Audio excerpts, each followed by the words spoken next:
Hello,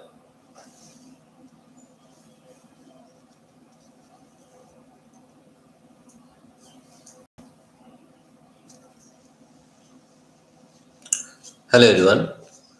Today we shall discuss about class 11, that is thermodynamics, and see what we are discussing in thermodynamics. You see here, these are the few things we are discussing in thermodynamics. Today we learn about class 11 and we'll deal with thermodynamics. Before dealing with thermodynamics, we should know the various new terms in thermodynamics like dithermic, adiabatic. What are these? You have to know all these things. Only then you can understand what is thermodynamics. So we learn all these things and we find that what thermodynamics says. So we are studying this chapter, that is thermodynamics. You see here we are learning about thermodynamics, right? That what are the various things of thermodynamics that we are going to deal with it. Let us first try to define the thermodynamics and the various important things we'll discuss about in thermodynamics. Now let us see what are the various things we are getting in thermodynamics. First, we are sharing this one that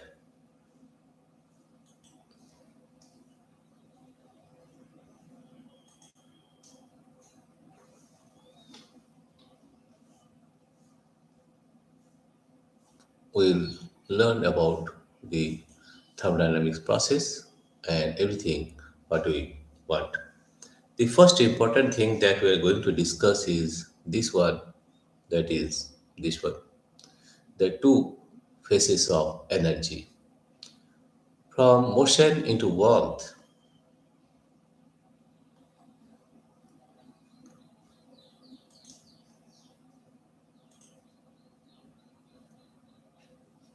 and we learn the various processes. There are four processes in thermodynamics that will also be discussed in this chapter, and you see what are the various things we are discussing, right? Now what I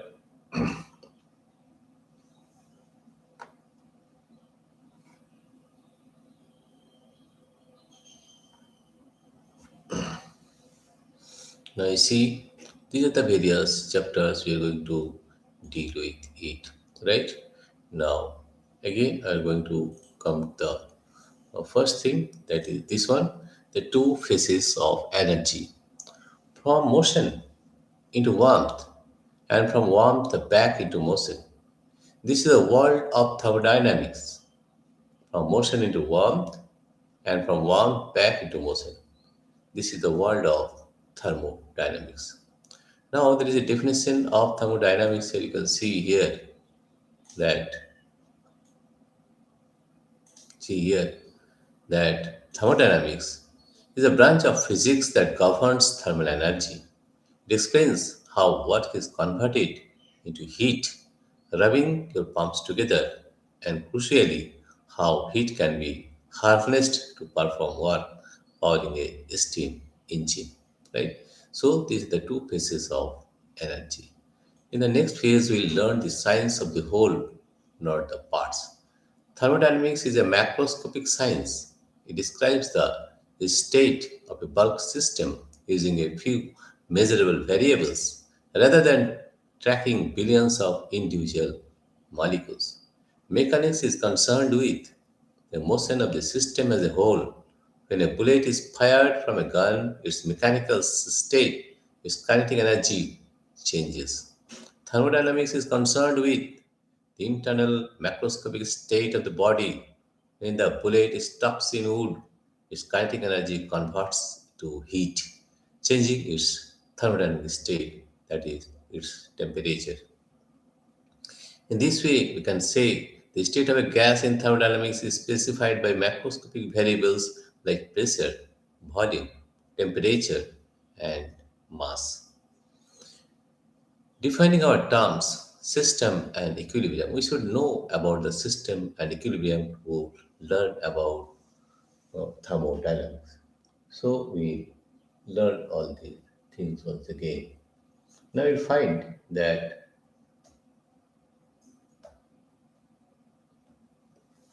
what is going on in what are the different terms you have to learn also.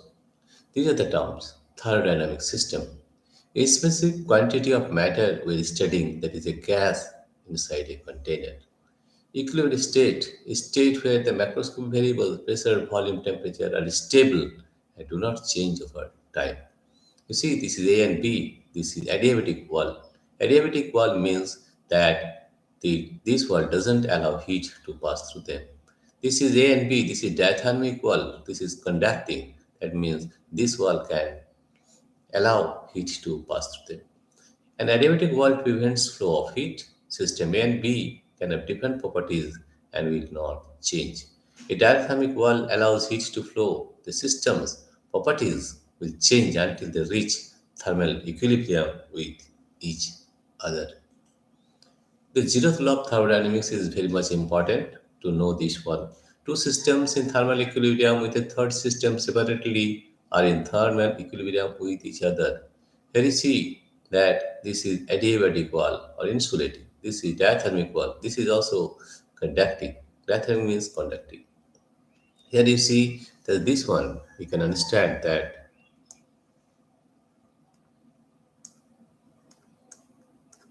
this one. Since this is diathermic, therefore temperature of TA will be equal to temperature of TC at thermal equilibrium. Temperature of TA and TC will be equal. And since this is diathermic, TB is also equal to third another TB equal to TC. This is from 1 and 2. We can say that TA temperature of A and temperature of B will be equal. That is, they are also in thermal equilibrium, right? This establishes the existence of a fundamental property called temperature. That means if TA is equal to TC and TB, this is not TE, TB equal to TC, then TA equal to TB. This is the law of Zeroth law of thermodynamics. Here you can see that a and B are in diathermic, that is, they are conducting, and this is adiabatic. This is adiabatic. That means here you can see that TA is equal to temperature of B, that is, no further changes occur. A and B are already in equilibrium. This is case 1, and this is case 2. So, this is the zeroth law of thermodynamics. Now we'll come to another thing, that is this one. This is zeroth law of thermodynamics. Next one, what we deal with the three forms of energy. In three forms of energy, we'll see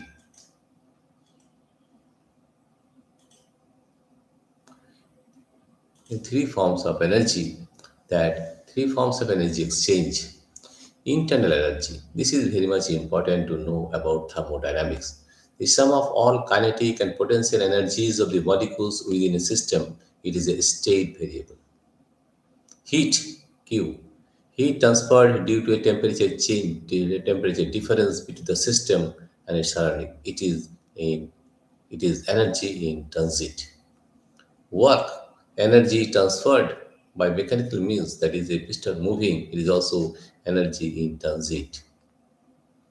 We can say that internal energy total cash in your bank account, and heat a deposit into the account, energy, and a withdrawal from your account, that is work. A system has internal energy. A system does not have heat or work. Heat and work are processes of energy transfer, not properties of a state. So these are the three forms of energy we found.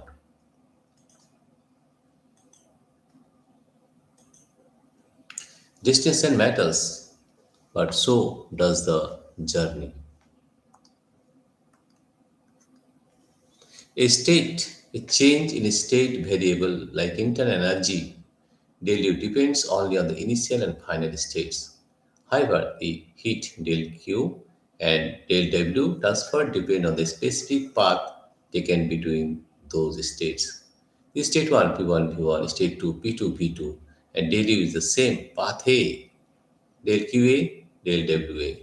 Path B, del Q E or B or del WE, right? So while del Q and del W are different for each path, the first law guarantees that the quantity del Q minus del W is the same for both because it equals to internal energy. The path is different, but the change in internal energy will be same, right? Here you see that while del Q and del are different for each path. This is path A from A to B. This path is different. This path is in this way,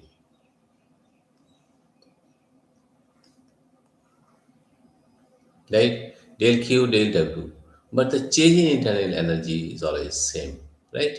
This is the distance matters, but so does the journey, right? So in this state from state 1 to state 2, the path may be different, but the total energy, del U, total internal energy is same. That is, we can say that del U is equal to del Q minus del W.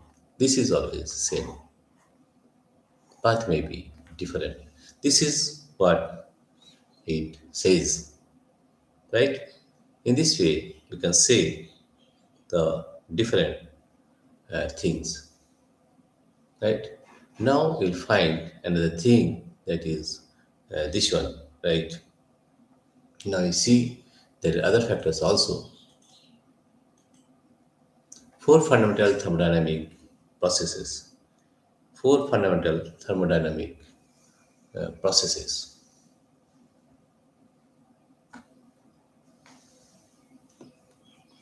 The four fundamental thermodynamic processes, there are four processes you have to know. This is pressure, this is volume, this is known as isothermal process. This one, you see here, this is isothermal process. Isothermal means at constant temperature. Here, temperature is constant. In case of isobaric, it is constant pressure.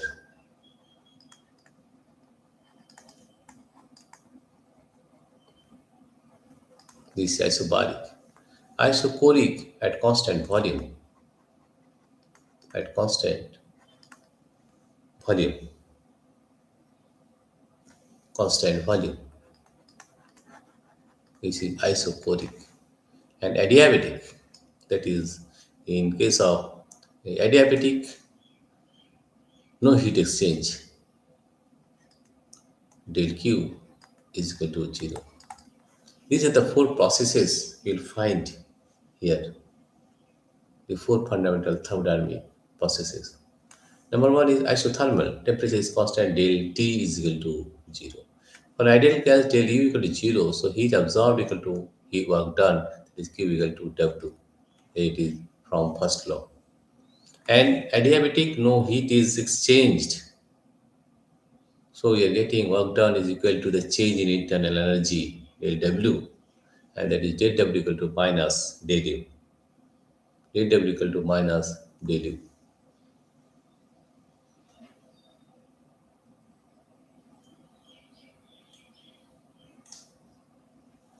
Right? Del W equal to minus del U. And isochoric in volume is constant, del V is equal to 0. And no work is done, W equal to 0. So heat absorbed equal to change in internal energy, and Q equal to del U, that is change in internal energy.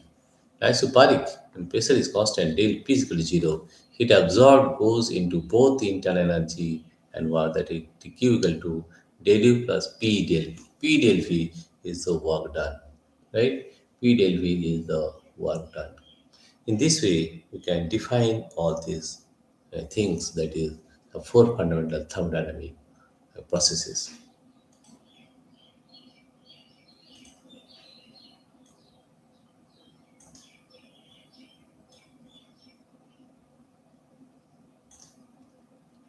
Right? So these are the various factors we are getting the four fundamental thermodynamic processes. Now we'll go to the next session, that is this one, that is a tale of two processes, isothermal and adiabatic. We'll find here the various work done and taken to.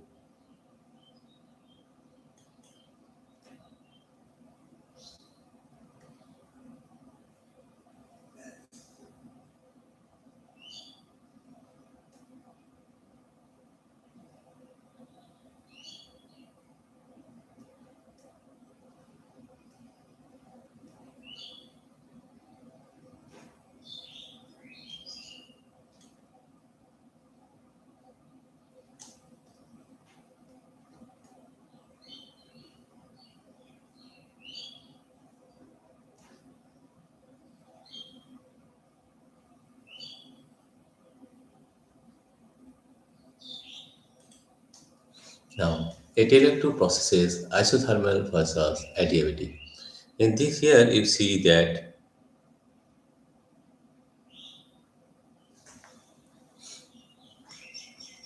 a tale of two processes, that is isothermal versus adiabatic. Now, this process you have to know that in isothermal process, temperature is equal to constant and PV is equal to constant.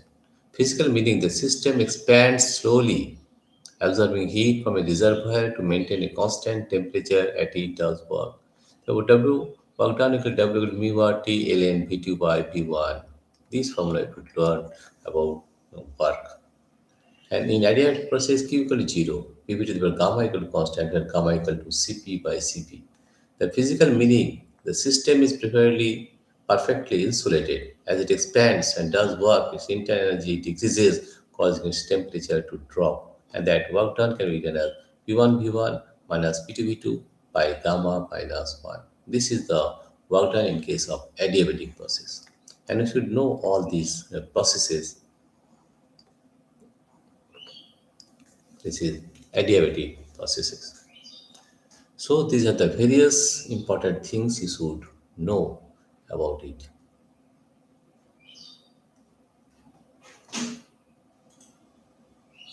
These are the adiabatic processes.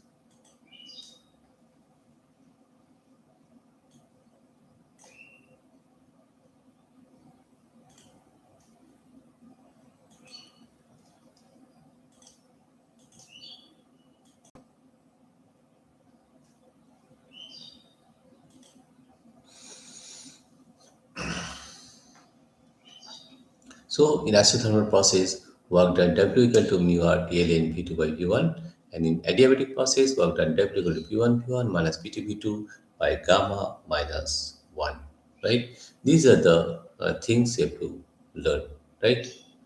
Now we learn another thing, that is this one. This one is, you see what we found in the next session.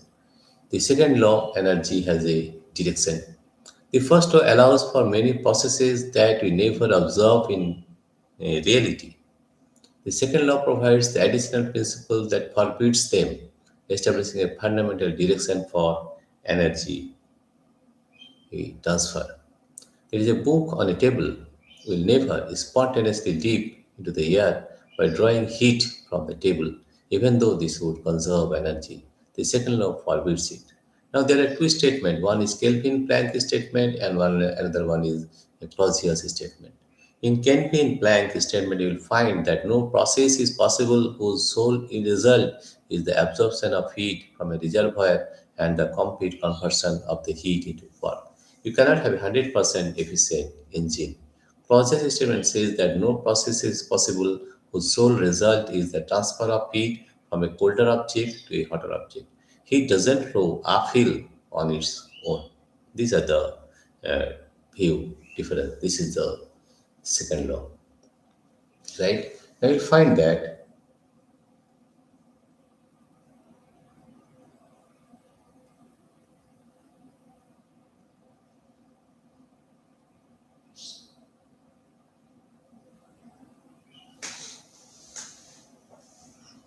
this is Kelvin Planck statement and this is Clausius statement, right? I will find the other things also.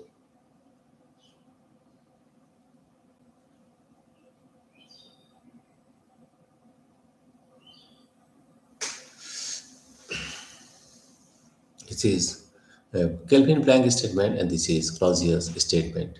Now we'll find another important thing, that is this one, the ideal and real, reversible versus irreversible process. In reversible process, what you'll find, a process that can be reversed such that both the system and the surroundings return to their original stage with no other changes in the universe. Characteristics: an idealized notion, it must be quasi-static, infinitely slow, and have no dissipative effects like friction or viscosity. And irreversible processes, most spontaneous processes in nature. Causes, processes that take the system to non-equilibrium states, that is free expansion of a gas. Processes involving friction, viscosity, and other dissipative effects. The connection, the efficiency of a heat engine is limited by irreversibility. The most efficient engine possible must be built entirely from reversible processes. So these are the various things you have to know. And the next important thing is the Carnot engine, the perfect machine. In 1824, Sadi Carnot conceived of an ideal engine to answer a fundamental question: what is the maximum efficiency possible for an engine operating between a hot reservoir at temperature T1 and a cold reservoir at temperature T2? The insight: Carnot realized this ideal engine must be reversible. To be reversible, it must absorb heat isothermally at T1 to avoid finite temperature differences, release heat isothermally at T2, transition between T1 and T2 using adiabatic processes as they involve no heat transfer. A Carnot engine is a reversible engine that operates in a specific cycle using only these two types of processes. These are the Carnot engine. And in the next phase, we learn the inside the ideal engine, the Carnot cycle. There are four steps you can see here. That in here you can see the four steps.